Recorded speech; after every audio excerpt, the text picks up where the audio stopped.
the August 2021 meeting of the MAG Population Technical Advisory Committee. Agenda item number 2 is call to the audience. Is there anyone who has provided us in writing that they wish to speak to the committee at this time? No, Mr. Chair. No, we have no public comments. Okay. Seeing that we have no public comments, we will move to item number 3, and that is the approval of meeting minutes of March 23rd, 2021. The action requested is approval. Has everyone had the opportunity to review? And if so, would you like to make a motion?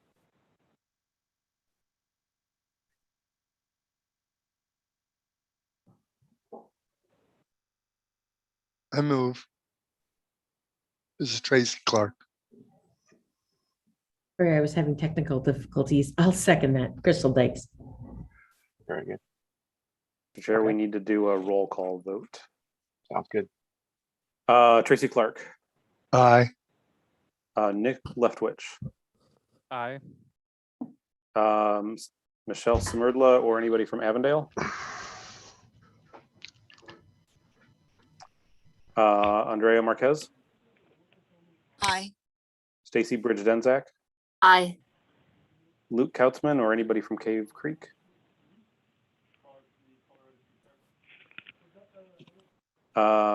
Sam Andrea. Aye. Crystal Dykes. Aye. Victor Cantu.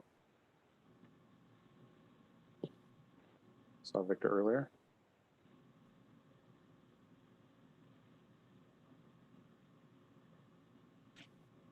Or anybody from Florence? Aye. Thank you, Victor. Farhad Tavasoli. Aye. Anyone from Gila Bend?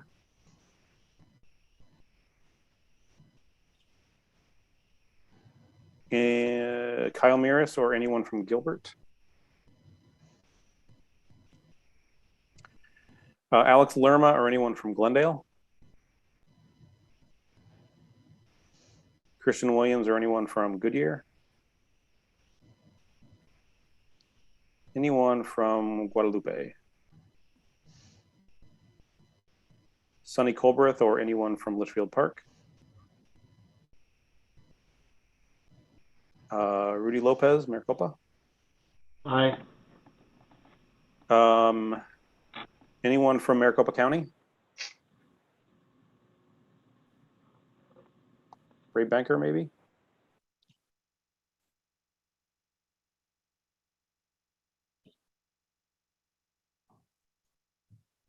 Maybe. Anyone from Mesa?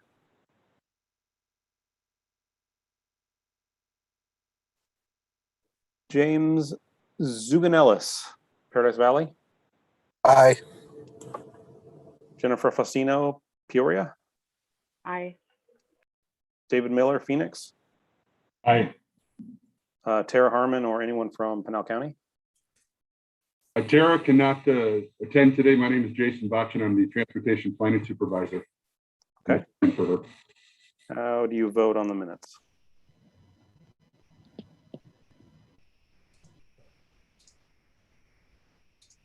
Stan. Okay. Sarah Clark. Aye. Suzanne Culver or anyone from Salt River Pima, Maricopa Indian Community. Taylor Reynolds, Scottsdale. Yes. Lloyd Abrams or anyone from Surprise.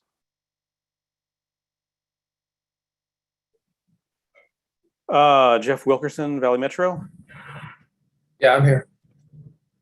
Aye or nay on the minutes. Aye. Sorry. Davis Konauer, Wickenburg. Gregory Arrington, Youngtown. And Andrew Ching, Tempe. I vote aye. Thank you. The motion passes.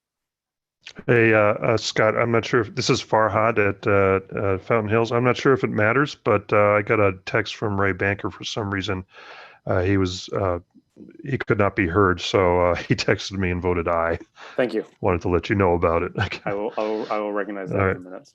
Okay, thanks.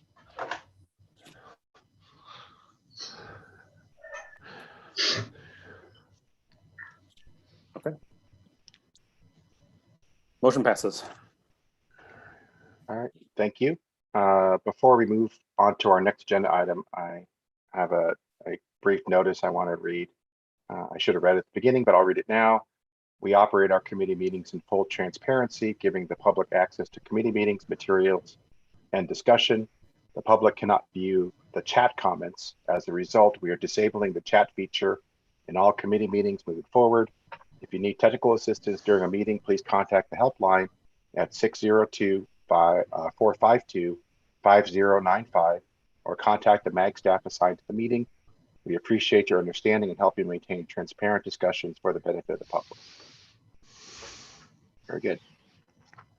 With that, we will move on to agenda item number 4, Census 2021 Data and Analysis Update. I'll be handing this over to you, Mr. Wilkin, to take it from here. Thank you, Mr. Chair, and thank you to everybody who helped with Census 2020. This was a difficult one. This is a long process, and we finally have some data from it. For those who missed the announcement, the data was released about 10 days ago and 12 days ago, and we put out a number of data products on our website. We wanted to get that out as fast as possible, and so we made that announcement. We're going to share with you a few different things. First, the highlights of what we've done so far that we have up on the website and how to find it. And then we've done a number of additional pieces of analysis of the 2020 data that we haven't posted anything yet, but we will as we complete it, and especially if we find anything interesting, we will let you know about that. Then the third piece is we're going to talk briefly about things we're planning to do, and we'd like to hear from you what you have done with the 2020 data and what you would like to see us analyze and do for you in the near future. So we got a long presentation with a number of speakers, cast of thousands, if you will. And we're going to start with Maggie Wong to tell you about what we've done so far. Take it away, Maggie. All right, so is my screen sharing okay? Okay, cool. Thanks. So good morning, everyone. I'm Maggie. I'm a research analyst on the regional analytics team here at MAG. Happy to be here this morning. So we'll start with an overview of the resources we've created for the MAG region from the Census 2020 data. So you can access our data products and tools at azmag.gov/census, which will house all of our Census 2020 resources going forward. And here's a full list of what we've put out so far. You can see we've got a number of tables and maps by topic. From this initial redistricting data release, we have a summary reports of population and housing units, as well as race and ethnicity, age, vacancy rate. And for maps, we've mapped statewide as well as specifically for the MAG region. In addition to the PDF maps, we actually have a new interactive map viewer as well. So I'm going to stop sharing my screen for a few minutes so that Jack can do a quick demo of our new viewer. Okay, thanks, Maggie. Let me take over here, and I'll give you a quick little run through of this new viewer that we've created. Say it's still a work in progress, but this is what we have as a starting point here. So we're displaying the 2020 census redistricting block groups here, and we're coloring it by default using total population. So 0 is this white color all the way up to this dark purple.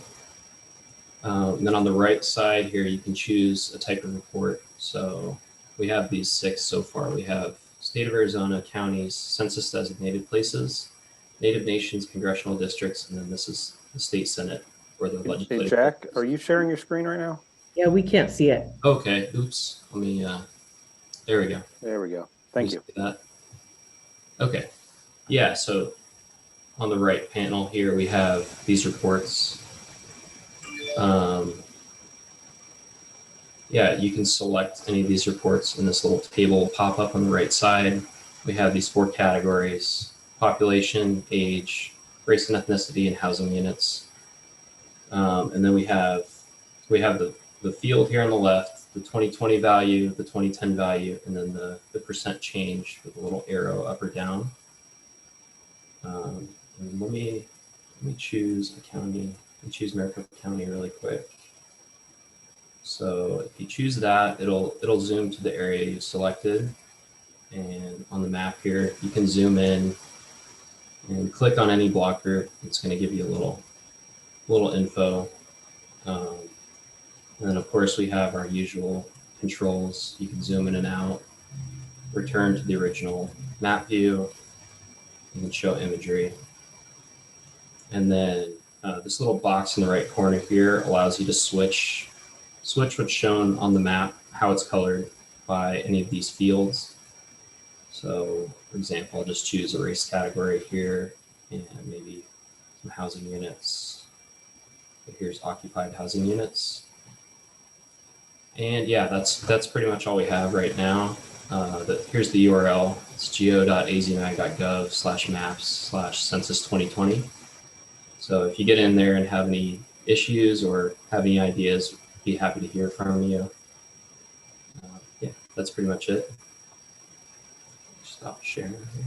Awesome. Thanks, Jack. So, yep. So that was the link. You can also access it from our azmag.gov/census page. And as I said, we'll be updating that page with our latest data products. So as we continue to do some more analysis and wait for the full census data release, we'll be posting there. So keep an eye out. Maggie, could I ask Jack a question? Yeah, of course. Is it possible, I'm on the census viewer now. Yeah.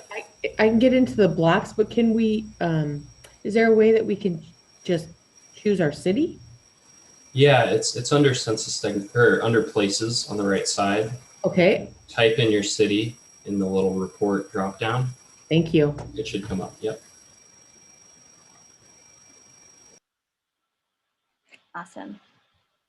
So next we're going to cover some high-level highlights from the Census 2020 data. So here's a few big things we noticed. Phoenix is now the 5th largest city in the country, surpassing Philadelphia, and it was the fastest growing city among the 10 most populous cities in the region, or in the nation, sorry. And it's the largest city in Maricopa County and accounts for about 27% of the county's growth. Vacancy rate in Phoenix is significantly below the regional average, despite making up a large percentage of the region's units. We also saw that Buckeye grew faster than any other city in the nation. And we noticed that the non-Hispanic, other race, and 2 or more races field grew 142%. Some of this might be true growth, but some may also be because of a change in self-identification. This summary slide shows some of the major changes in population, age, and percent minority for the country, the state, and the county. So we'll go into each of these topics a little more in just a little bit. But looking at the data, we saw that Maricopa County added more residents than any other county in the nation and made up about 80% of Arizona's population growth. It has a higher population percent change in the state and the US, and also a higher percent change than both for percent 18 or older as well. And then percent minority went up more for Maricopa County than for the state. So starting with population growth, the map on the right shows population growth by county with the percent change labeled. Maricopa County saw a 15.8% increase in population since the 2010 census. Statewide, we're estimating that about 94% of Arizona's population growth is in urban counties. And Arizona overall saw a population increase of 11.9%, which is higher than the US, which was 7.4% population increase. So moving on to age, this initial redistricting data release only gave us under 18 and then 18 or older age groups, but this chart shows the change from 2010 to 2020. And you can see that the percent of the population that is 18 or older grew for both the state and for the US. So race and ethnicity, we've got this detailed chart showing that comparison from 2010 to 2020. Some similar trends for both in that the percent white population decreased and the Hispanic population percent increased. You can also see here that the other or 2 or more races field increased, which I mentioned before, something we noticed in the data. And then another look at race and ethnicity from the 2020 census. The map on the right shows each county's percent minority and colors counties with a minority population of 50% or more in that darker teal color. So you can see that there's 5 counties in Arizona where the minority population is the majority, and that's Santa Cruz, Yuma, Greenlee, Apache, and Navajo County. And the chart on the left compares the US to Arizona and the county. Arizona and Maricopa County have a higher percent of Hispanic population than the US. And then interesting to note is that 33 jurisdictions in Arizona are 50% or higher minority, including Phoenix, Tucson, Glendale, and Yuma. All right, so I'm going to pass the mic over to Scott Bridwell, and he's going to cover differential privacy as well as population estimates comparisons. Thanks, Maggie. Good morning, everybody. Next slide, please.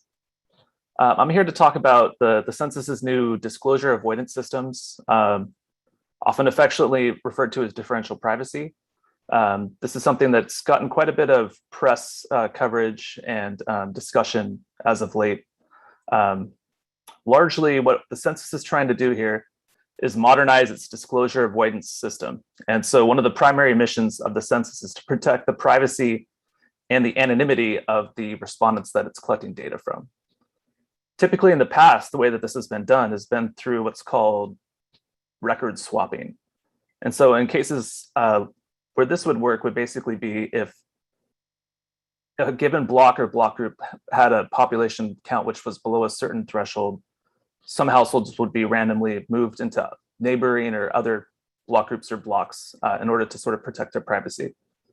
But the census has been concerned that this is not satisfactory to actually provide enough protection for the respondents. And so hence taking on a new method. One of the big motivations here was they performed what they call a re-identification attack and sort of a self check. And the idea here was, could they reconstruct individual level records from the aggregate data that they released? And what they found was that in a lot of cases that they could. And so they adopted this new method, which is called differential privacy. And the approach here is to aggregate the data first. So you're getting attributes by whatever geography that you're looking at. And then an amount of random noise is going to be infused and added to that data. So the amount of noise that's going to be added is sort of the input parameter setting. And they typically refer to this as the privacy loss budget. And often it'll be described as epsilon. With larger epsilons, it's providing less privacy protection and it's providing more data quality. So there's this tension that they're trying to sort of balance between the data quality and the amount of privacy that's being provided to the respondents. So the privacy budget is allocated in a downward hierarchical fashion. And pretty much every attribute except for residential units is on the table to have noise added to it. Next slide, please. So in order to try and assess the impacts of the noise infusion on the quality of the data, the census has released what they're calling demonstration files. And so in the demonstration files, they are taking the Census 2010 results, infusing that with noise with the same parameters that they used in the 2020 redistricting file. And then the idea is that we can then compare what the 2010 results were against what the noise infused data is to try and get an idea of what is the nature of the bias that's being introduced by the methods, what are the range of errors, which types of fields and which types of geographies can we have confidence in, which types of fields and geographies should we be concerned with and maybe not use. And so what they've done is they've done a series of summary metrics at the national level looking at these. And so what we want to do is go ahead and do a more detailed dive into actual more detailed geographies within Arizona. Next slide, please. So in this first slide, we're looking at a couple of the core attributes, total population and households, and this is at the county level. And as you can see here, there really is no impact.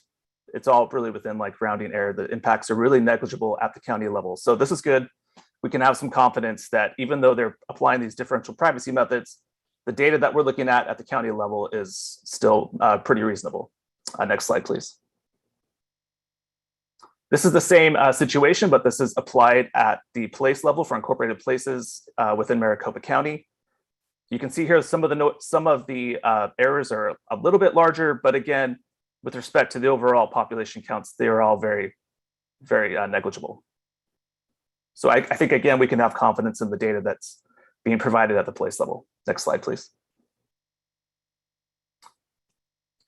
So we wanted to also look at this at more detailed geographies here. And so within this table, what we have is for a series of fields that are provided in the redistricting file, and also then for a series of different summary levels ranging from the county down to the block, we can basically look and we compare each geography with the Census 2010 result and basically compute what is the maximum error that we observed within the demonstration data versus the original data.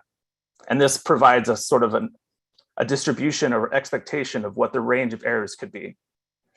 So again, for the most part, these are fairly negligible impacts, at least in terms of the absolute number. We're not adding 5,000 household population to a block group or anything like that. Next slide, please.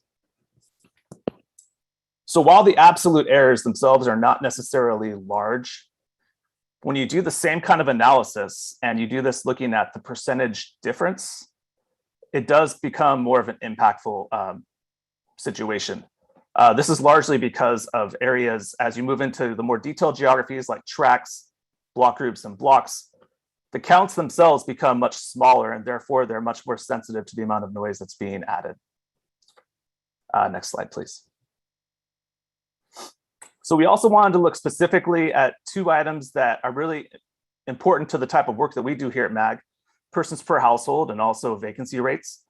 And we looked at this a couple of different ways. In the top row, what you're seeing there is a sort of geography to geography comparison, looking at what's the average difference in persons per household. And so you can see here, really down to the block group, it's a pretty small average difference in terms of persons per household. But then when you jump to the block, now there's a pretty big difference. In the bottom set of rows, what we're basically looking at here, this is the distribution of persons per household in both the original Census 2010 data and also within the demonstration data. And so you can see here that the persons per households, or the distribution themselves, is pretty well maintained, again, until we get to the block, in which case things start to get a little more dicey. Next slide, please. We did a similar type of analysis for vacancy rates. So again, if we're looking at a geography to geography comparison, which is the top row that you're seeing there, the percentage differences are very small until you get to the block, which it sort of skyrockets at that point. And again, if we look at the overall averages themselves, they're pretty consistent until we get to the block as well. Next slide, please. So some of our initial impressions, and again, we're just getting started with really looking at this data and trying to understand what the impacts are. But what we're seeing so far, it would appear that except for total residential units, which remember is not getting any noise, for the most part, we're going to try to probably avoid using block level counts unless we really need to. It's probably better to aggregate blocks where possible than it is to actually use the blocks themselves.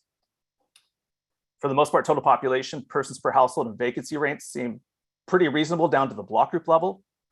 In terms of the detailed age and race and ethnicity, this is something where I think that we need to do some further analysis to decide whether or not block groups are suitable or if we need to actually be at the tract level.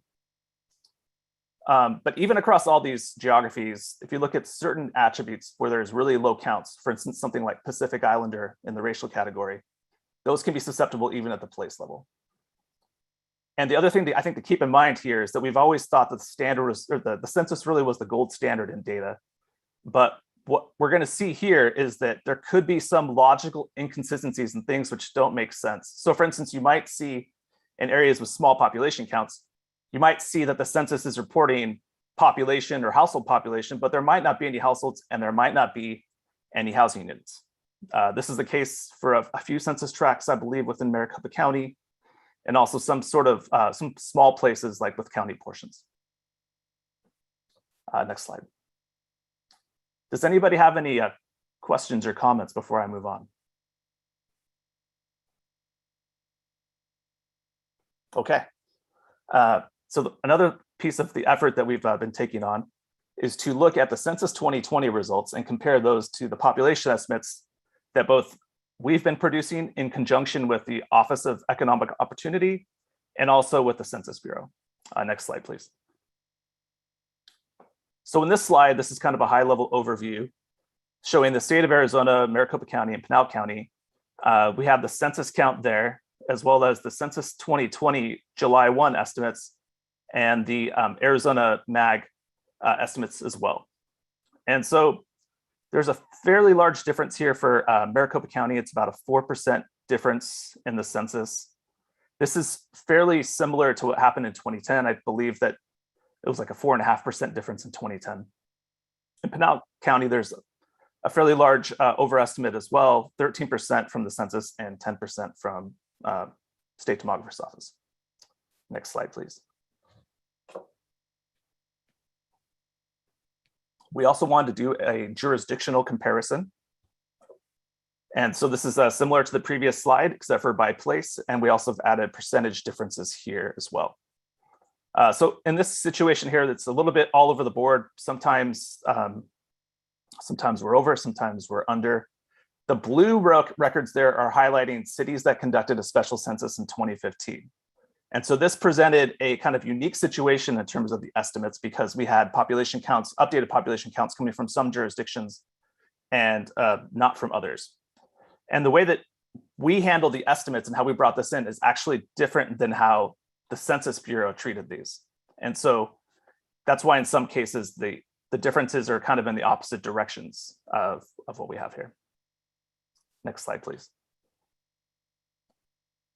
So another thing we're trying to do is take those original estimates that we had, we're calling these the preliminary estimates, and that we did basically a year ago in October. And we want to revise those to reflect the Census 2020 results. And so the idea here is really just to sort of, the Census 2020 is April 1st, the estimates target a July 1st date. So all we're trying to do is really kind of roll up the census results up 3 months to reflect July 1, and this provides more of an apples to apples comparison in terms of the actual estimates themselves. And to do this, we're simply going to keep most things constant, and we're going to basically bring in residential completions, apply the census persons per household and vacancy rate factors, and use those to derive estimated households and population for July 1. Next slide, please. So these are the results that we have right now. This is a draft. This is something we'll be coming back to and probably be revisiting in the future. Next slide, please. So if we take those revised estimates and we then bring them in and do the comparison again with the Census 2020 estimate and also our preliminary estimates from July 1, it doesn't really change the game too much. In some cities, it narrows the gap a little bit in terms of the difference. In some cities, it broadens the gap a little bit. Next slide, please.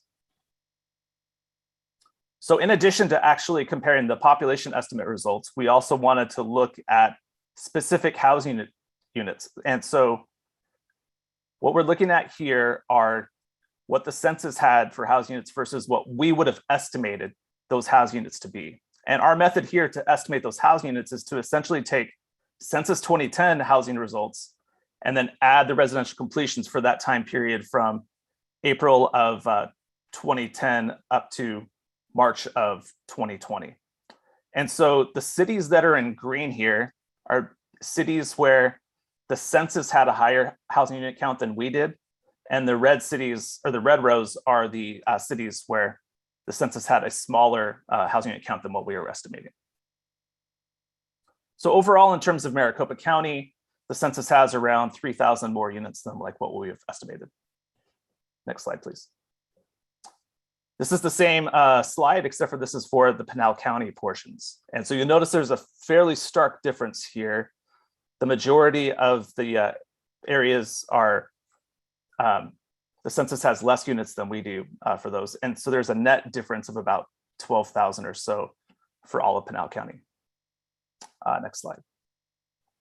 So this is something we're going to continue working on. In terms of the population estimate side, we're going to continue refining those revised fiscal year estimates for 2020, and we're going to do that with the State Demographer's Office. Another effort that typically gets taken on at the end of a census is to go back and revise the entire estimate series for the entire decade. So that way it can be used for historical and research purposes. These are called intercensal estimates. And that's something that we'll be working on with the state demographer as well. And then we also want to look a little bit deeper into occupancy rates and also household size, try and see if we can get a better handle on how we can improve our estimates going forward in the next decade. In terms of the housing estimates, we're looking at some of these areas that have really had big losses in housing units versus what we would expect. There's actually counties in the census which lost housing units from 2010 to 20. I believe it's Navajo and La Paz. They actually lose housing units. So there's some discussion about why that might be. One of the thoughts might be that there's an issue with RVs either being classified or counted differently, or perhaps that there was just less RVs in at that time due to various situations. And the other thing we want to do is we also want to look at a different source of comparison for housing units that's based on what we have from the assessor's office. I think that's all I have. Thanks. Thanks, Scott. Are there any questions for Scott before we move on?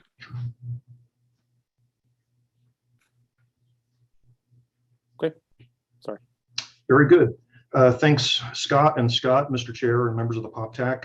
Have a final few slides here to talk about vacancy rates amongst the cities and some potential explanations for them as we continue to look into the detailed census data. Next slide, please. So first up, we just have the vacancy rates by census place for both 2010 and 2020 and the percent change between the two. This is sorted by the top vacancy rate in 2020, which is Carefree at 28.6.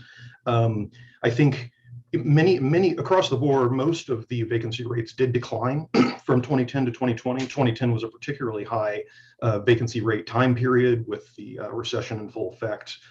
So that's much to be expected, although some of them remained higher than we expected for certain places, and we've been digging deeper into other data sources as to why that is.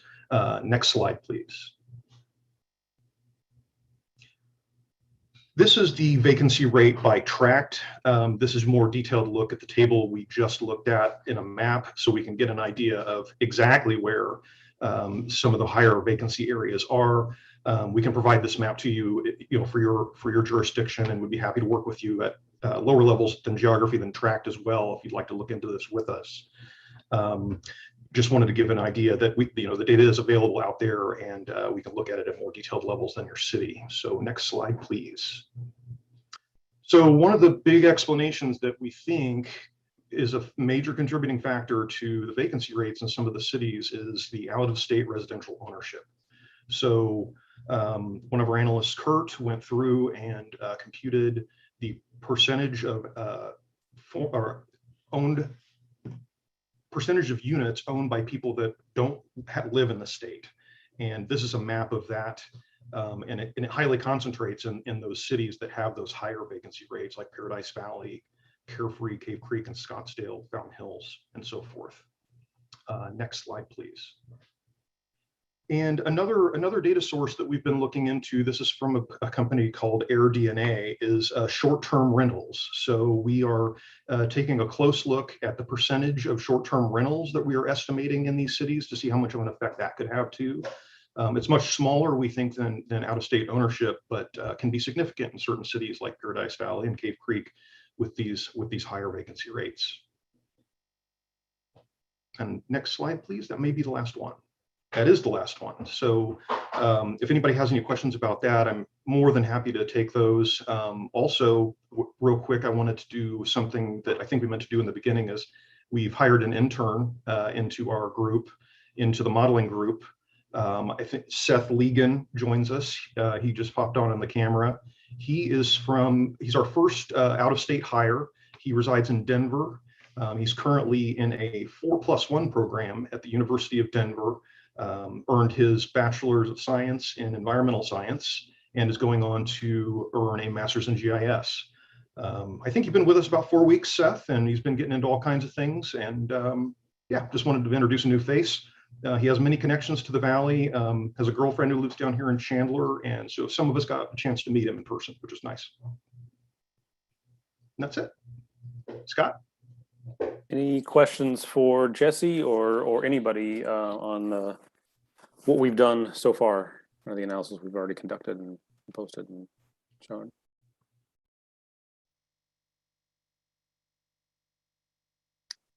You guys did it. Scott, this is Taylor. Oh, I was going to say everybody did a great job of explaining, but I guess not.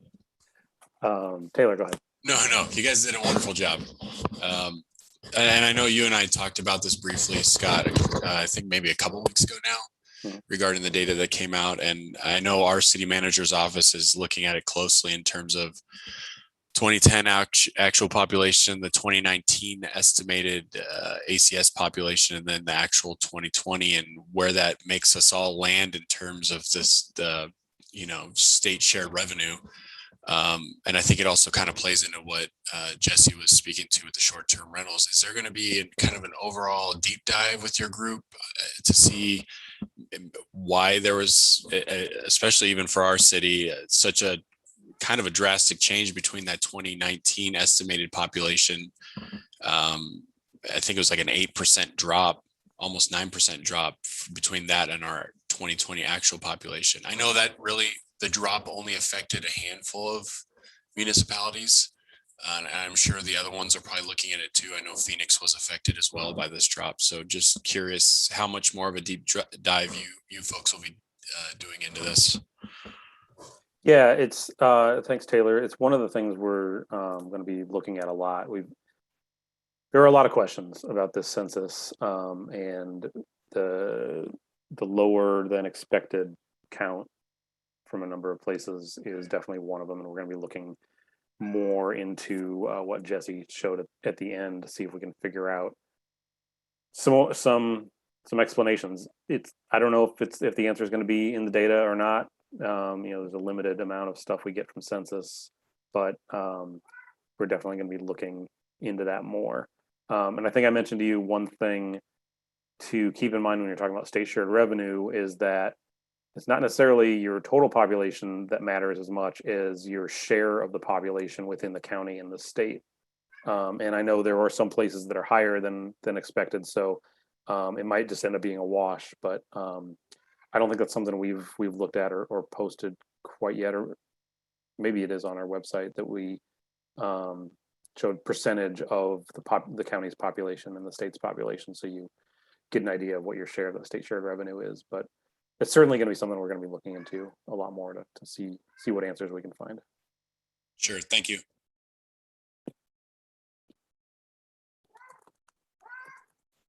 Any other questions?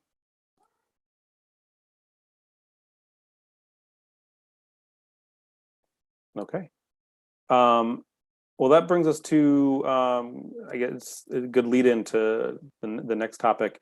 I just wanted to talk briefly about what we're planning on doing in the next weeks and months. Probably one of the biggest thing is this, try to figure out some answers for why some of the populations were lower than what we expected and some of the vacancy rates are higher. Jesse had those maps and the table. There's a lot more that we can look at, and this was just kind of scratching the surface. And so we're definitely going to be investigating that a lot more. And we're going to really, I think we're going to end up with a number of places where we just can't find answers, and we'll talk about those more, and we'll bring those back to you and say, this is what we've done and this is what we can't explain, and maybe we can have a conversation about that, or see if we can think of some other places to look at it. We're going to do some statewide analysis to see. One of the things that that Scott talked about in the differential privacy area is that there is some bias with how the algorithm works. And I think so far we've focused on our region throughout the last couple of years as they've released some of the test data sets. There seemed to be a bias of moving population from urban areas to rural areas. And so we're going to be looking more at that to see if that's causing any problems. Obviously, we're not going to ever know definitively because we don't have the raw data, and it's unlikely Census is ever going to release the denoised data, but we'll see what we can find there. And we also are interested in looking at other metro areas to see if there are other trends, similar trends that they're seeing, or are we just a unique metro area because we are growing and so many places are not growing nearly as much, or even maybe even shrinking. So we're going to look and compare to some peer metros and see what kinds of things we can think of. And I'm sure as we go through this, we're going to think of a lot more things that we can do. We'd love to hear from you, what you've done with the data so far, and what you're interested in, what would be helpful for your work, that you can get from us or that we could collaborate on. I know Sam from Chandler has started looking into the count question resolution process, and knowing him, probably some more than just that. So Sam, could you talk about that and what you've done with the data in the couple weeks that we've had it? Yeah, sure. Thank you, Scott. First off, I'd like to thank MAG and their GIS folks over there for making this 2020 census data available through their open data portal page. It was kind of nice. They did the work, so all the cities and towns get the benefit from their hard work now. If we remember back in 2020 during the PSAP, cities and towns were able to redraw their boundaries. I was hoping, since we were one of the few, Scott, I believe it was Phoenix, Prescott Valley, and Chandler, were the only three in the state, if I remember correctly, that participated in the 2010 CQR. I know that it was kind of on the low scale because it was something new. It was a little tedious. There was a user guide out there, but obviously with the census, it's the documentation and everything else that you need to do send back to them for verification for the addresses. It was a little extensive, but we did get through it, and City of Chandler did benefit from that last time. We found an additional 68 housing units. Population on that was 203. So that equated to over. In-house process is over 600,000 for the 10 years for state shared revenues. So this time around, I kind of jumped in it early. The user guide is not available online yet because it looks like the census is going to explore some options of kind of expanding the scope of the CQR program.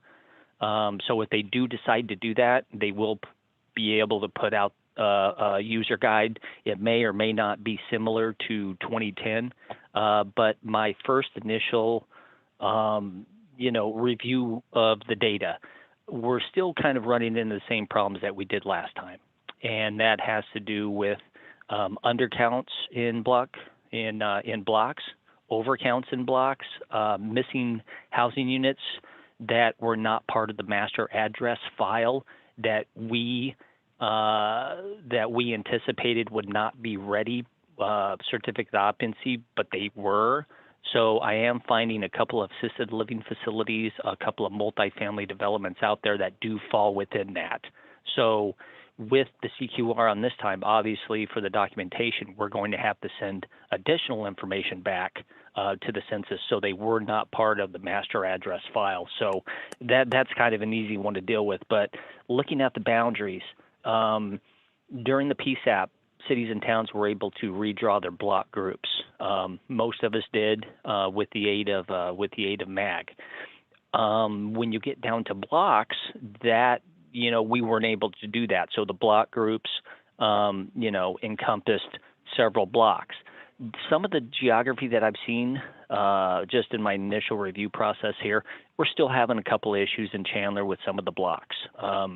It's not following true geographical lines and everything else, either railroad or streets. Some of them are kind of going down alleyways and cutting in between housing developments, just kind of crisscross. So I'm finding out a little bit of that with my initial review process, but the biggest thing is it's not as widespread as it was in 2010, but I am still finding quite a few errors. We have about 65 square miles here that we need to go street to street, block to block, and I'm already about halfway through with the review process, and it gets either way. I think there's still a lot of housing units that were actually not included in the correct block. I am seeing quite a bit of that, and it's not a block to the north or the south or the east or the west, but it's basically when I'm looking at 1 square mile, a census tract in Chandler's case. We could have an additional, 5 housing units in one, and then, undercount of 7 or 8. So I think there is still some misassignment of the addresses to the particular blocks that I'm coming across right now. And that was kind of the same with the 2010 CQR as well. But, I would definitely, start on it sooner than later, any analysis that you can, and maybe just hang tight and wait for the census to make a decision on if they are going to revamp the CQR process. I'm open to any questions. If anybody has any questions for myself or anything that we've done on it so far. I have a couple of questions. Sure.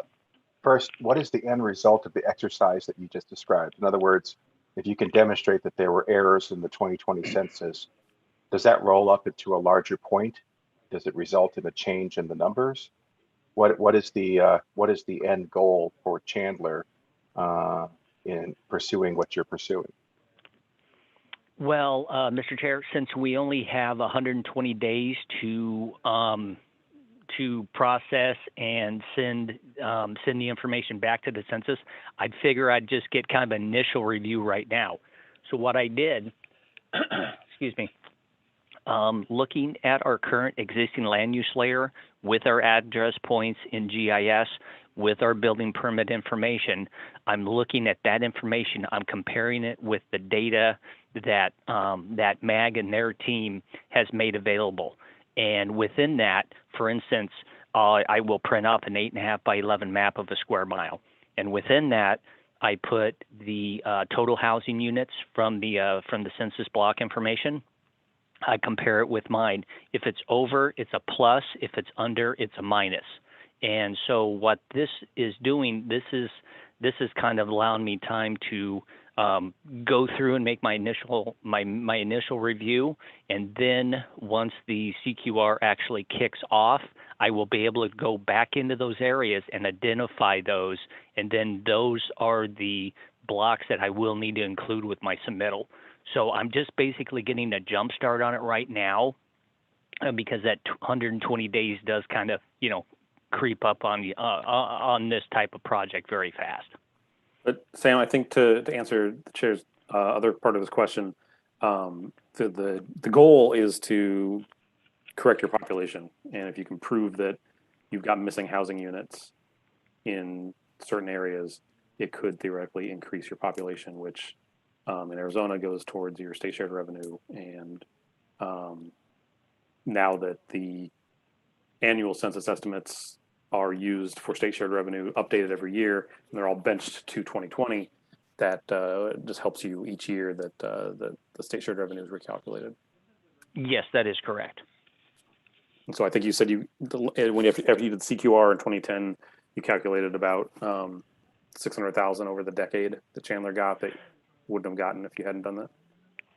Correct. And looking back at the CQR, although they only accepted 68 housing units for a total population of 203, Scott, correct me if I'm wrong here, they do not go back out and submit a new questionnaire for any of the housing units that they missed. I believe it goes into a formula, and then the population count is estimated off of the number of housing units.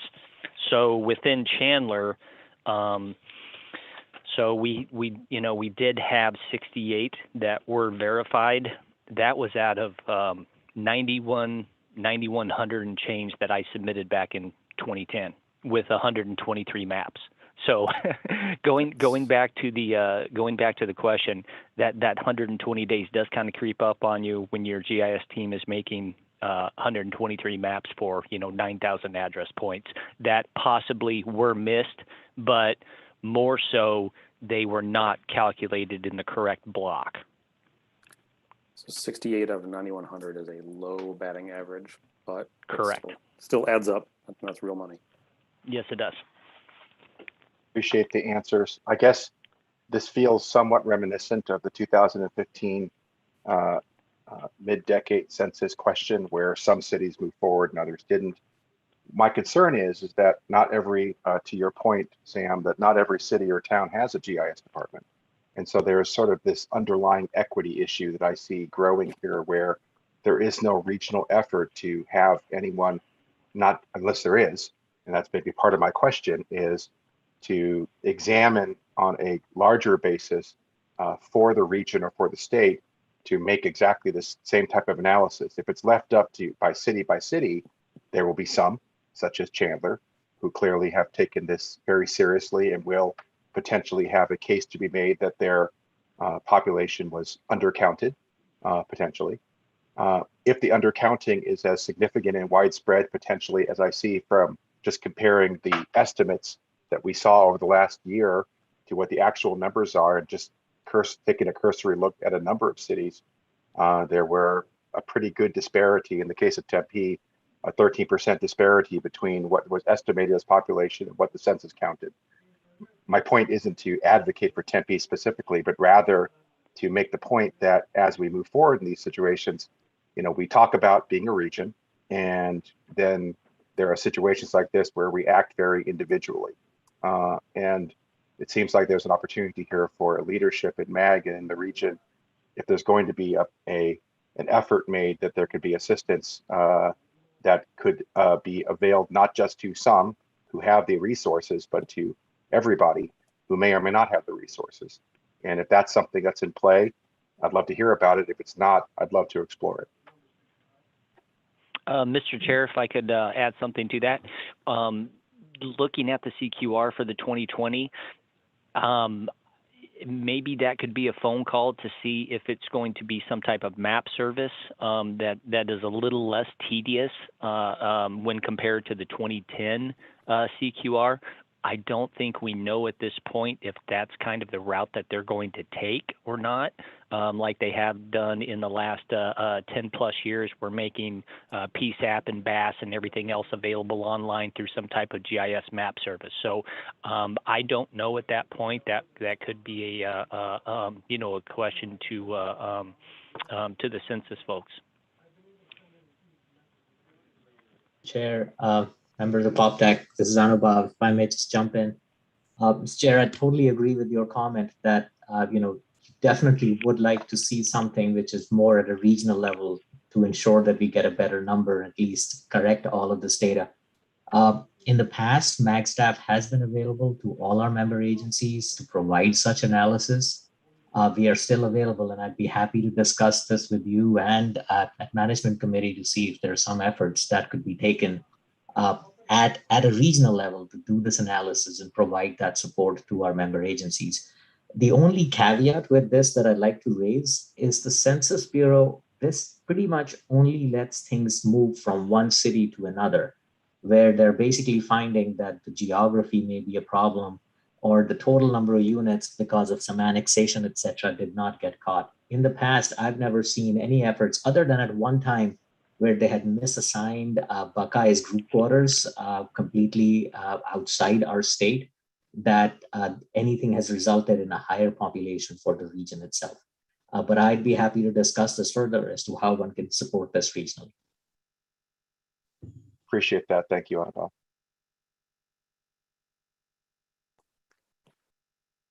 Any other questions or comments about census?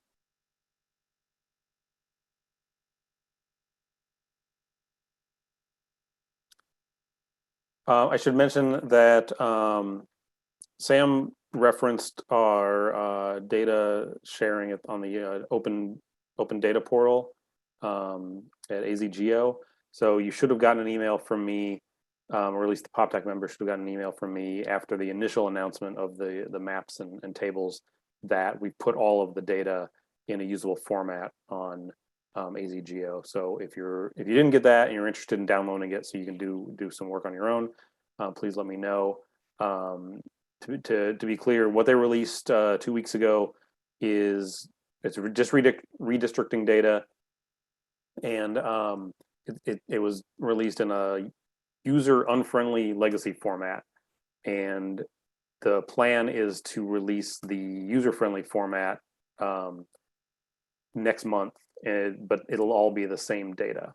So the stuff, the easy to read Excel tables and stuff that you're used to seeing will come out by the end of September. Additional data we don't have a timeline on yet. I think they've released a vague timeline that says basically, but there will be more stuff released, and we will get it and we'll share it with you when we have it. Unless there are other questions, I think that's all that we have for this item. Thank you, Mr. Wilkin. I appreciate it. Thank you to all the MAG staff who presented today for this item. Just an amazing amount of coordination effort on the part of all of you. The interactive map, as you were showing it, I was pulling it up and looking through it myself. Incredibly easy to use.